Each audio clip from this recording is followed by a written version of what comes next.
नमस्कार, मैं प्रांशी राठौर और आप देख रहे हैं नेक्स्ट 9 न्यूज। देश के केंद्र में इस वक्त गुजरात के आगामी विधानसभा चुनाव चर्चा का विषय बने हुए हैं।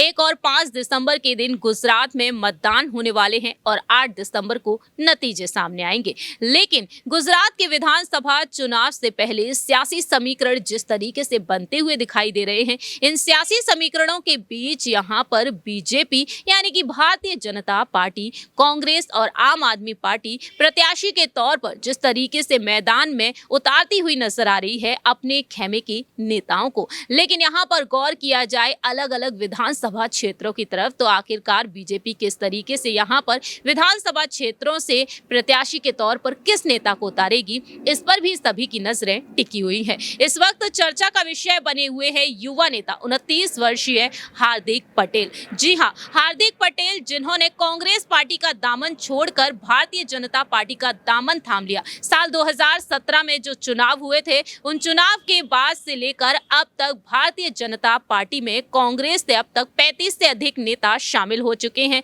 और इस वक्त वह इंतजार कर रहे हैं कि इस बार जरूर बीजेपी उन्हें टिकट देगी। इंतजार है यहाँ पर प्रधानमंत्री नरेंद्र मोदी, केंद्रीय गृह मंत्री अमित शाह और राष्ट्रीय अध्यक्ष जेपी नड्डा के फैसले का कि आखिरकार वह हार्दिक पटेल को कौन सी बड़ी जिम्मेदारी अब सौंपने वाले हैं। फिलहाल की लेटेस्ट खबरों की तरफ गौर किया जाए तो यहाँ पर सबसे बड़ी खबर सामने आ चुकी है कि कहीं ना कहीं अब हार्दिक पटेल को भारतीय जनता पार्टी की तरफ से टिकट दिया जा सकता है।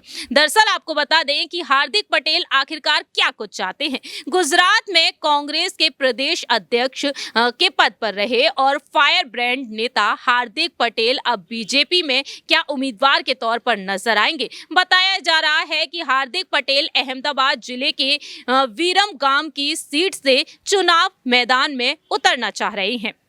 जी हाँ, आपको बता दें कि दिवाली और नूतन वर्ष की बधाई के बहाने हार्दिक पटेल केंद्रीय गृह मंत्री अमित शाह से मिलकर अपनी दावेदारी को मजबूत करते हुए दिखाई दिए हैं। हार्दिक पटेल को चुनाव मैदान में उतारने या फिर ना उतारने को लेकर फिलहाल तो कोई संकेत नहीं दिए हैं। दरअसल आपको बता दें कि हाल ही में गुजरात के अहमदाबाद में हार्दिक पटेल के घर पहुंचे हमारे सहयोगी राकेश मोहन जी और उन्होंने हार्दिक पटेल से भी राय जानी। क्या वह अब टिकट लेना चाहेंगे भारतीय जनता पार्टी से, क्या वह भी चुनावी मैदान में उतरना चाहेंगे? उस वक्त हार्दिक पटेल ने क्या कुछ कहा, ये भी आपको सुनाएंगे। दरअसल आपको बता दें कि अब अंदरूनी सूत्रों के मुताबिक ये दावा किया जा रहा है कि बीजेपी इस बार कांग्रेस छोड़कर आए कई नेताओं को टिकट दे सकती है और इस लिस्ट में नाम शामिल है कहीं ना कहीं हार्दिक पटेल का भी। ऐसे में गुजरात के विधानसभा चुनाव में हार्दिक पटेल को भी मैदान में उतारा जा सकता है और आगे आपको दिखाते हैं कि हार्दिक पटेल का क्या कुछ कहना रहा है जिम्मेदारी लेने को लेकर। जरा देखिए ये रिपोर्ट की बात करेंगे। एक वीर गांव को आप अपनी जन्मस्थली देखते हैं, कर्मस्थली बनाना चाहते हैं।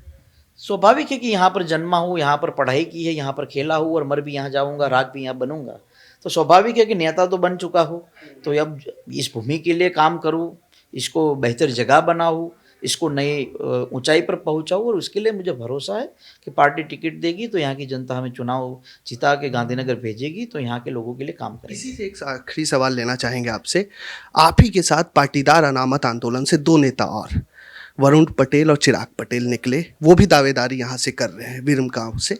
और वरुण पटेल का भी एक बयान काफ़ी चर्चाओं में आया, आपका सीधा सीधा नाम नहीं लिया, लेकिन उन्होंने ये कहा कि पार्टी उसे टिकट दे जिसके लिए कार्यकर्ताओं को प्रचार करते वक्त शर्म ना आए।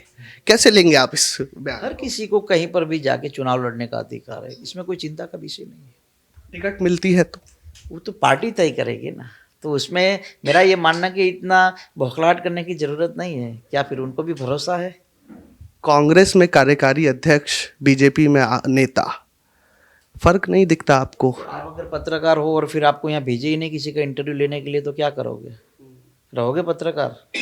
आप सभी ने देखा जाना किस तरीके से हार्दिक पटेल भी यहाँ पर चाहते हैं कि उन्हें भी टिकट मिले। देखना दिलचस्प होगा कि आखिरकार हार्दिक पटेल किस तरह से उम्मीदों पर खरे उतरते हैं। इस रिपोर्ट में इतना ही। बाकी की तमाम अपडेट्स के लिए आप देखते रहिए नेक्स्ट 9 न्यूज।